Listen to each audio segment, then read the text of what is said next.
तुलसी विवाह सनातन धर्म का एक पवित्र पर्व है जो कार्तिक माह के शुक्ल पक्ष की द्वादशी तिथि को मनाया जाता है। इस दिन भगवान विष्णु अपनी 4 महीने की योग निद्रा से जागते हैं और सभी शुभ कार्यों की शुरुआत होती है। इस विवाह का बड़ा धार्मिक महत्व है जिससे कन्यादान के समान पुण्य फल मिलता है। तो आइए इस पर्व की डेट से लेकर सभी जरूरी बातों को जानते हैं। सनातन धर्म में तुलसी विवाह का बहुत महत्व है। यह पर्व देवी तुलसी और शालिग्राम भगवान को समर्पित है। इस दिन पूजा पाठ से सौभाग्य की प्राप्ति होती है। सनातन धर्म में तुलसी विवाह का पर्व बहुत पवित्र माना जाता है।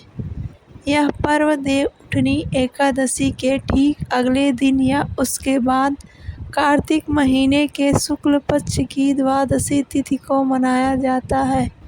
इस दिन भगवान विष्णु 4 महीने की योग निद्रा से जागते हैं और इस दिन से सभी शुभ कामों की शुरुआत होती है। तो आइए इस महापर्व से जुड़ी प्रमुख बातों को जानते हैं। वैदिक पंचांग के अनुसार कार्तिक महीने के शुक्ल पक्ष की द्वादशी तिथि की शुरुआत 2 नवंबर को सुबह 7:31 पर होगी। वहीं इसका समापन 3 नवंबर को सुबह 5:07 पर होगा। ऐसे में इस साल 2 नवंबर को तुलसी विवाह किया जाता है। तुलसी विवाह की पूजा विधि घर के आंगन, बालकनी या पूजा स्थल पर तुलसी पौधे को स्थापित करें और उस पर रंगोली बनाकर सुंदर मंडप सजाएं। तुलसी जी को चूड़ी, चुनरी, साड़ी और सभी श्रृंगार सामग्री अर्पित करें। शालिग्राम जी को तुलसी के पौधे के दाहिने ओर स्थापित करें। तुलसी माता और शालिग्राम भगवान को गंगा जल से स्नान कराएं। शालिग्राम जी को चंदन और तुलसी जी को रोली का तिलक लगाएं।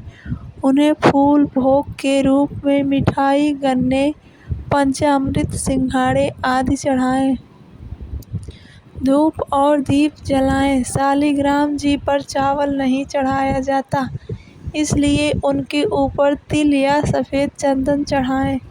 विधिवत मंत्रोच्चार के साथ देवी तुलसी और शालिग्राम भगवान के साथ फेरे कराए जाते हैं। विवाह के बाद आरती करें और प्रसाद सभी में बांटें। तुलसी विवाह का बहुत बड़ा धार्मिक महत्व है। माना जाता है कि जो भक्त विधि विधान से तुलसी और शालिग्राम का विवाह कराता है उन्हें कन्यादान के समान पुण्य फल प्राप्त होता है और जीवन के सभी कष्ट दूर होते हैं। तुलसी माता को देवी लक्ष्मी का स्वरूप माना जाता है। ऐसे में इस दिन तुलसी विवाह कराने से वैवाहिक जीवन में खुशहाली, प्यार और सुख समृद्धि आती है। साथ ही अविवाहित कन्याओं को मनचाहा वर मिलता है।